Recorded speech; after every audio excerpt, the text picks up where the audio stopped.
وہ صرف اور صرف تانے دار مانتے ہیں اور تانے دار کا رول ادا کرتے ہیں۔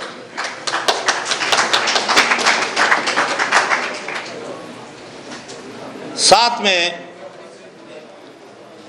میں یہ گزارش کرتا چلوں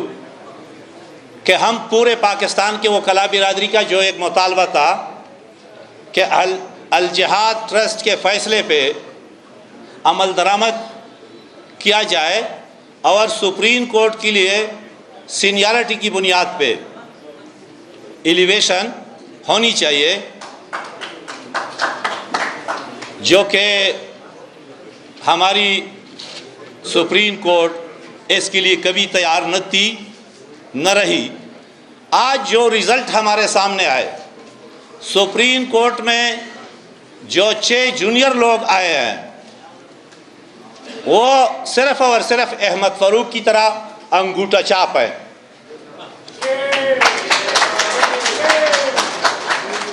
میں جب جوڈیشل کمیشن کی اجلاس میں بیٹھتا ہوں تو میرا 13 نمبر لاسٹ نمبر میرا ہوتا ہے 13واں،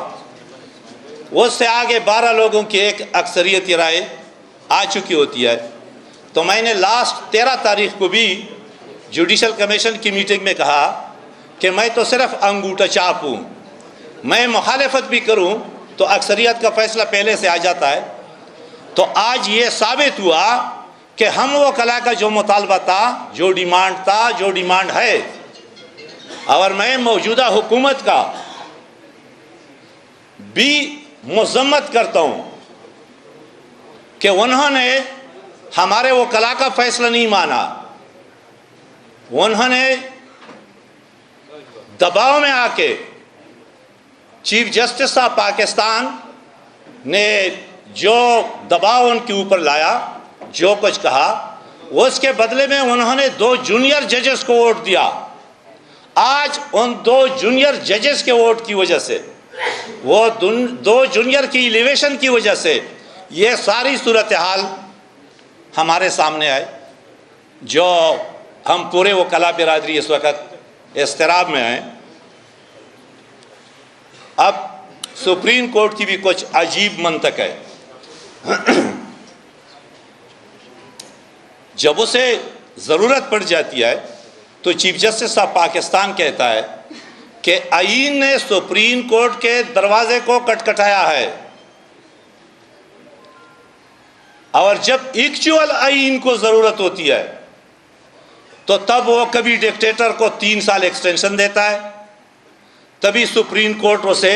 آئین میں امینڈمنٹ کی اجازت دیتا ہے۔ اور ایک عجیب صورتحال اور ہے، آج کل ہم سن رہے ہیں کہ آئین میں 90 دن میں الیکشن لازمی ہے۔ ہم بھی مانتے ہیں کہ ایک آرٹیکل میں 90 ڈیز ہے، لیکن وہاں کنسٹیٹیوشن میں ایکچولی کچھ پرابلمز ہیں، وہاں تفصیل نہیں ہے کہ یہ کس اسمبلی کے لیے، آیا وہ جو 1 سال 2 سال مدت کے لیے وہ آئے گی اس کے 90 ڈیز میں ہوں گے،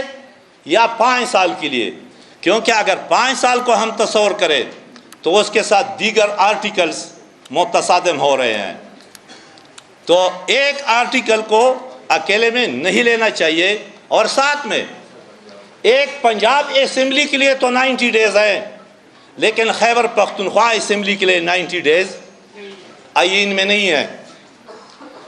پنجاب اسمبلی کے لیے تو 90 ڈیز ہیں، لیکن جو قومی اسمبلی سے 1 سال سے ریزائن ہے، جنہوں پہ الیکشن کمیشن آف پاکستان نے شیڈول اناؤنس کیا، اور اسی شیڈول کو اس سپریم کورٹ نے، ان ہائی کورٹس نے سسپینڈ کروایا، وہاں پہ 90 ڈیز نہیں ہے، وہاں پہ مہینے چلے گئے، سال چلا گیا۔ آخر اس آئین کو اپنی گھر کی لونڈی بنانا یہ کس قانون میں ہے؟ صرف تانے دار کے پاس تو یہ اختیار ہوتا ہے، کسی منصف، کسی جج کے پاس یہ اختیار نہیں ہوتا ہے۔ تو یہ ہم سب کی سوچنے کی بات ہے کہ ایک بڑی اور عجیب صورتحال ہے۔ الیکشن رولز میں ہے کہ الیکشن کے بعد وہ الیکشن پٹیشن کتنے دنوں میں فیصلہ ہوگا. اب میں یہاں کی مثال دیتا ہوں. ہمارے آئینی ماہر قاسم سوری صاحب کی. قاسم سوری صاحب کو الیکشن ٹریبونل نے نااہل کروایا کہ اس کے 52,500 ہزار ووٹس وہ جو اللہ کے مخلوق نے ڈالے تھے، اور اسی کے اوپر موجودہ chief justice of Pakistan Umar Ata Bandial صاحب نے اس الیکشن ٹریبونل کے فیصلے کو سسپینڈ کیا اور اس سے ڈپٹی سپیکر بنوا کے کہ آپ پورے پارلیمنٹ کو غدار ڈکلیئر کر لو اور آئین کے شکوں کو ختم کرو. آج اس نے ریزائن دیا. اب کل اگر کیس لگ جائے اس کا، اب تک سپریم کورٹ پہ پڑا ہے، تو وہ کہے گا انفریکچوئس ہوا، تو اب کوئی فیصلہ آئین میں نہیں آئے گا. گزارش یہ ہے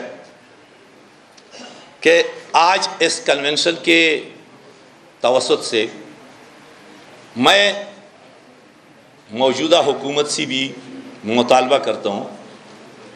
کہ وہ جب تک ہو، کیونکہ سپریم کورٹ میں 2 اسامیاں خالی ہے اور اس پہ خیبر پختونخوا کا بھی ہم حق جتا رہے ہیں.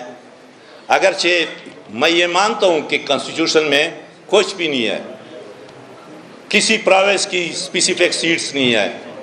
لیکن انہوں نے اپنے آپ میں کہ بلوچستان کا 1 ہوگا، خیبر پختونخوا کے 2 ہوں گے، سندھ کے 6 ہوں گے اور پنجاب کے 8 ہوں گے، وہ اپنی ایک اجارہ داری بنانے کے لیے انہوں نے غیر آئینی فیصلہ کیا ہے. ہمارا مطالبہ یہ ہے کہ سینیارٹی کی بنیاد پہ آئے. بے شک خیبر پختونخوا سے 1 بھی بندہ نہ آئے، لیکن دیگر جو سینئر چیف جسٹس ہوتے ہیں یا جسٹس ہوتے ہیں وہ ترتیب سے آئیں، تو یہ انگوٹھا چاپ والے نہیں ہوں گے، یہ مسائل پھر نہیں آئیں گے.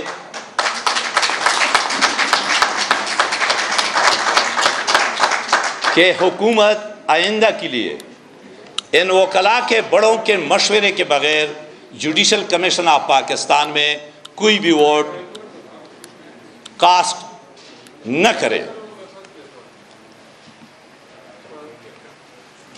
اور موجودہ حکومت وقت اور پارلیمنٹ سے یہ بھی مطالبہ کرتا ہوں کہ ریٹائرڈ ججز کی وہ لاسٹ ایئر جب ہوتا ہے تو ہر حکومت کے فیور میں فیصلے کرتے ہیں کہ میں نے فلانے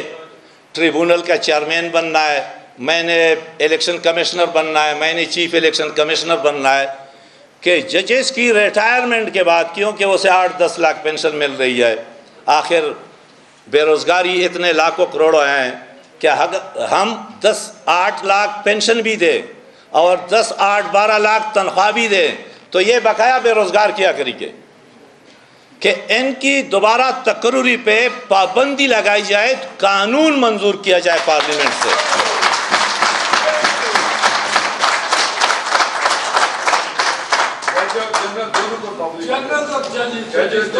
ہمارے ہر ایک ریزولوشن میں ایون کے بیوروکریٹس بھی ہیں، ہم ہر میں کرتے ہیں کہ جرنل ججز اور بیوروکریٹس سب پہ، کیونکہ اس سے اداروں کے اندر اگر اس پہ پابندی نہ لگی، ایک تو خزانہ حکومت یا خزانہ عوام جو ہے اس پہ بڑا بوجھ آ رہا ہے، دوسرا جونیئر ملازمین کو وہ شوق نہیں رہتا ہے کام کرنے کا. تو یہ ساری چیزیں یہ ضروری ہے کہ قانون سازی ہو جائے. اور ساتھ میں یہ بھی مطالبہ حکومت وقت سے بھی ہے اور پاکستان بار کونسل سے بھی ہے کہ بار کونسل ایکٹ میں ترمیم کی جائے کہ ریٹائرڈ ججز کی جو کنسلٹنسی ہیں ان پہ پابندی لگائی جائے تاکہ وہ اپنے بیٹوں کو اس کنسلٹنسی سے نہ کر سکے.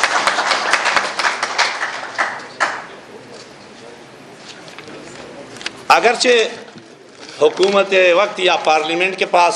وہ موجودہ تعداد ہے نہیں، ہم ہمیشہ سے 175A آرٹیکل 175A اور آرٹیکل 209 میں ترمیم کا مطالبہ کرتے ہیں، آج بھی کرتے ہیں۔ اور ساتھ میں آپ لوگوں کی توسط سے میں موجودہ پارلیمنٹ کا شکریہ بھی ادا کرنا چاہتا ہوں کہ انہوں نے وکلاء کے دیرینہ مطالبے لائرز پروٹیکشن ایکٹ موجودہ پارلیمنٹ نے منظور کروایا، اور اسی آرٹیکل 191 میں سپریم کورٹ پروسیجر بل کی منظوری دی، جو ہمیشہ سے ہمارا مطالبہ تھا کہ فکسیشن آف کیسز، بینچ کی کمپوزیشن، 184(3) کون سرے گا، کون سا کیس 184(3) کا ہے۔ اگر آپ لوگوں کو یاد ہو تو سب سے پہلا جھگڑا جناب قاضی فائز عیسیٰ صاحب کا 184(3) کے اوپر پشاور بینچ میں ہوا۔ ثاقب نثار صاحب، قاضی فائز عیسیٰ صاحب اور ہمارے منصور علی شاہ صاحب، ان تین کے بینچ پشاور میں تھی، سپریم کورٹ رجسٹری میں۔ قاضی صاحب نے اس پٹیشنر کونسل سے سوال کیا کہ ہمیں پہلے اس پہ مطمئن کرے کہ یہ 184(3) کے زمرے میں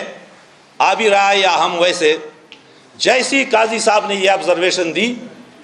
اور ثاقب نثار اٹھ کے بریک کیا، بریک کے بعد جب واپس آئے تو قاضی صاحب کو وہاں چھوڑا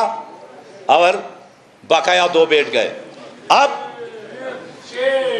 ثاقب نثار صاحب یا اس کے حواری جو موجودہ چیف جسٹس صاحب ہے، ان کا یہ منشا رہا ہے کہ وہ دیگر ججز کی انا کو کچلے، وہ ساتھی ججز کی جان بوجھ کر کے اوپنلی بینچز میں، بینچز کے بغیر، آپ سوچ لیں، ایک قاضی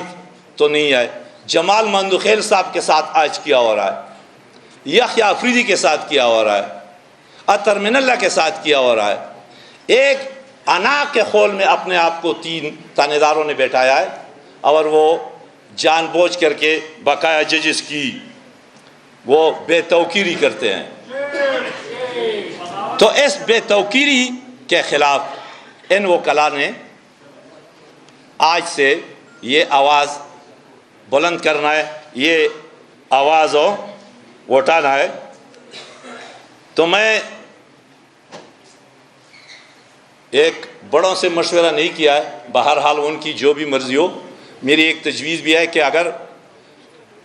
اس میں ہم انٹروین کرنے کے لیے اپنے بڑوں کی ایک کمیٹی بنوا لیں، جو ہمارے سارے voice chairmen, Pakistan bar council کے وائس چیئرمین، چیئرمین ایگزیکٹو، ہمارے احسن بون صاحب، قلب احسن صاحب، امجد شاہ صاحب، ایون سپریم کورٹ بار کے صدر زبیری صاحب، حامد خان صاحب، ان کی ایک کمیٹی تشکیل دے کہ وہ ان کے درمیان بیٹھے، کیونکہ اس سے سپریم کورٹ کا وقار تباہ ہو رہا ہے، سپریم کورٹ میں آئین ملیمیٹ ہو رہا ہے۔ جو یہ تو چلے جائیں گے، اس کی 3 ماہ ہیں، 4 ماہ ہیں، اس کے بعد دوسرا آئے گا، دوسرے کے بعد تیسرا آئے گا، لیکن اگر سپریم کورٹ کے اوپر ہم اور آپ کا ٹرسٹ ختم ہوا، پبلک ایٹ لارج کا ٹرسٹ ختم ہوا، تو وہ دوبارہ بحال کرنا بہت مشکل ہے۔ ایک مثال دیتا ہوں، ہماری اسسٹنٹ کمشنر، ڈپٹی کمشنر، یہ نظام 2002 میں ختم ہوا، بلدیات کا نظام آیا، ڈی سی او آ گئے، چیئرمین آ گئے، اس کے بعد ہمارے ملک کی امن تباہ ہو گئی۔ آج ہم نے دوبارہ ای سی ڈی سی کو تو فٹ کروایا، عہدے تبدیل کر دیے، لیکن وہ ایڈمنسٹریشن وہ کبھی دوبارہ حاصل نہ کر سکے۔ اسی طرح یہ سپریم کورٹ اگر اس کا وقار ہم سب کے سامنے ختم ہوا تو دوبارہ میرے خیال میں پھر جو انٹرنیشنل دنیا کی ایک پالیسی ہے، اب جہاز کی اور ٹینک کا جھگڑا نہیں ہے، آج آپ کے اداروں کو تباہ کرنے کا جھگڑا ہے، آج آپ کے اقتصادیات کو تباہ کرنے کا جھگڑا ہے، آج آپ کے اخلاقیات کو ختم کرنے کا جھگڑا ہے، جو موجودہ وقت میں چل رہا ہے۔ اب صرف اور صرف ایک وکیل رہیں، وہ وکلاء برادری ہے۔ ہو سکتا ہے کہ ہم میں سے کوئی انفرادی طور پر اپنے فوائد کے لیے کچھ باتیں کرے، لیکن اجتماعی طور پہ پورے پاکستان کی وکلاء برادری ایک ہی جگہ ہے، انشاءاللہ ایک ہی جگہ رہے گی، جس طرح پہلے تحریکوں میں رہی ہے، انشاءاللہ اس تحریک میں بھی رہے گی. تو میں چونکہ وقت کم ہے، لیڈرز میرے بڑے ہیں، باتیں بھی بہت ہیں، تو میں آپ سب کا شکریہ ادا کرتا ہوں، مشکور ہوں. میرے وائس چیئرمین صاحب اعلان کر لیں گے اگلا کنونشن ہم خیبر پختونخوا میں مئی کے 2nd ویک میں کر رہے ہیں. انشاءاللہ وہ ڈیٹ آپ کو بتا دیں گے. شکریہ.